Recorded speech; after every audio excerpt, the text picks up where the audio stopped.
প্রিয় দর্শক, আসসালামু আলাইকুম। দেশ ও দেশের বাহিরে থেকে যারা আমার এই ভিডিওটি দেখছেন, তাদের আন্তরিক শুভেচ্ছা ও অভিনন্দন। খামার করি, বেকার মুক্ত দেশ গড়ি। তো আমরা নিজে, নিজে নিজের অর্থ দিয়ে, নিজের পুঁজি দিয়ে যদি খামার করি, তাহলে আমাদের বেকার সমস্যার সমাধান হবে। চাকরির পিছে ঘুরে অযথা সময় নষ্ট না করে আমরা খামার করব, নিজে প্রতিষ্ঠিত হব।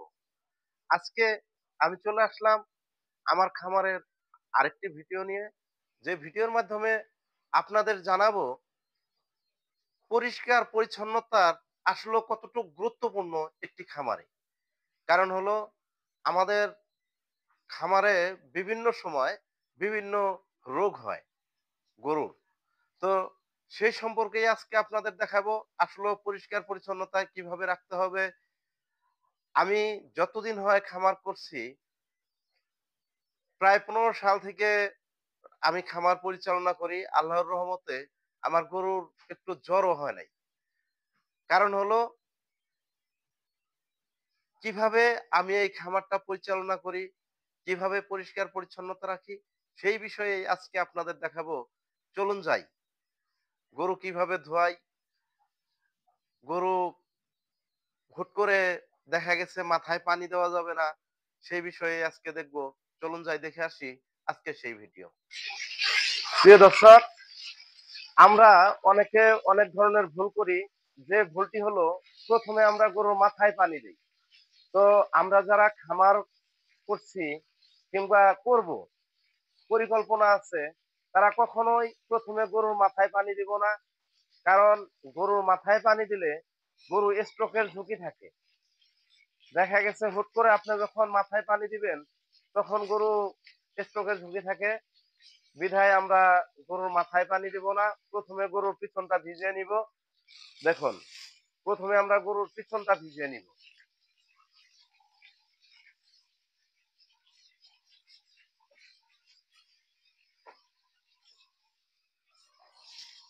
প্রথমে আমরা গরুর পিছন ভিজিয়ে নিয়ে তারপর হলো মাথায় পানি দিব। হুট করে যখন আমরা মাথায় পানি দিব, তখন একটি গরুর সমস্যা হতে পারে, বা সেই সমস্যা যাতে না হয় সেই দিকে আমাদের অবশ্যই খেয়াল রাখতে হবে। দেখুন, গরুর শরীর ভিজিয়ে নিলাম। এখন এই যে মাথায়, এখন দিব মাথায় পানি।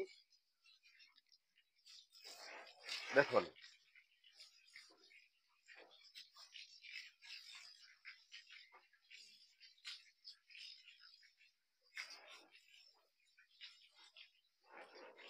আপনারা যারা খামার করছেন কিংবা ভবিষ্যতে করবেন, কখনোই এই ভুলটি করবেন না। মাথায়, প্রথমে মাথায় পানি দিবেন না। আর আরেকটি বিষয় হলো, গরুর অনেক খামারে রোগ ব্যাধি লেগেই থাকে। দেখুন, রোগ ব্যাধি লাগবে না। আপনি প্রথমে যখন গরু ধোয়াবেন, এই যে গরুর খুরের এই যে এই সাইড গুলা সুন্দর করে পরিষ্কার করবেন। আমি কিন্তু দিনে ২ থেকে ৩ বেলা এই খুর পরিষ্কার করে দেই, যাতে কোনো জীবাণু আক্রমণ করতে না পারে, কোনো ভাইরাস না থাকে। তো এই যে দেখুন, আমার গরুর খুরগুলো দেখুন।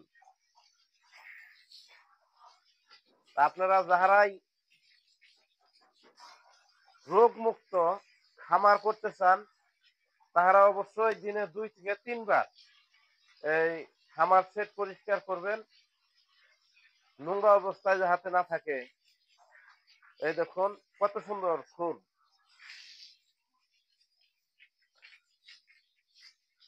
পরিষ্কার পরিচ্ছন্নতাই হলো অসুখ না হওয়ার খামারের মূল কারণ। আমি এই ১০ বছর থেকে খামার করছি। ১০ বছরে একটি জ্বরের ওষুধও আমার গরুকে খিলাইতে হয় নাই, আল্লাহর রহমতে।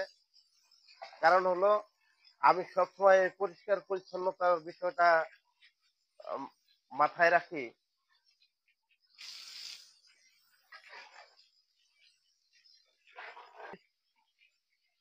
আপনারা অবশ্যই পরিষ্কার পরিচ্ছন্ন রাখবেন। গোয়াল ঘর কারণ অনেকের দেখা গেছে বর্তমানে একটি রোগ আসছে লাম্পি। তা এটা কিন্তু ভাইরাস জনিত রোগ। তা যখন একটি গরু পরিষ্কার থাকবে সবসময় তখন কিন্তু লামচি গরুর ধারের কাছেও আসবে না।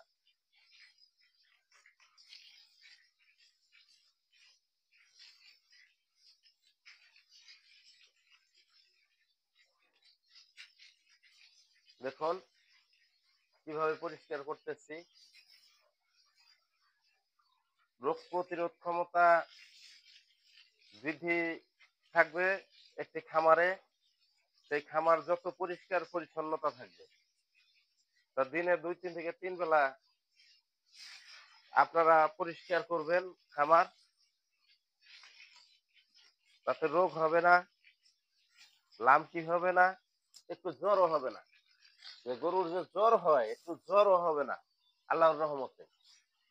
আপনারা এই পরিষ্কারের বিষয়টা গুরুত্ব দিবেন বেশি। এই তো আরেকটি গরু আছে, তাই আমার গরু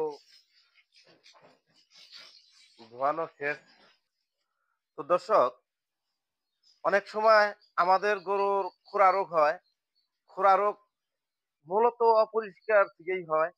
দেখুন এই যে গরুর পা গুলো কত সুন্দর।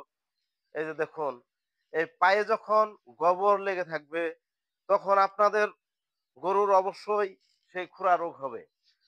এই দেখুন খামার সেট আসলে পরিষ্কার পরিচ্ছন্নতাই হলো সবচেয়ে বড় বিষয়।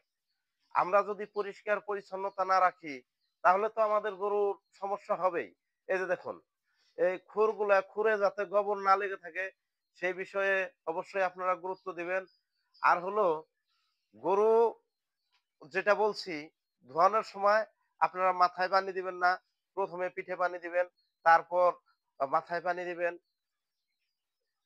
তাই আপনাদের গরু কোনো সমস্যা হবে না আল্লাহর রহমতে। তো ভালো থাকুন, সুস্থ থাকুন। আসসালামু আলাইকুম।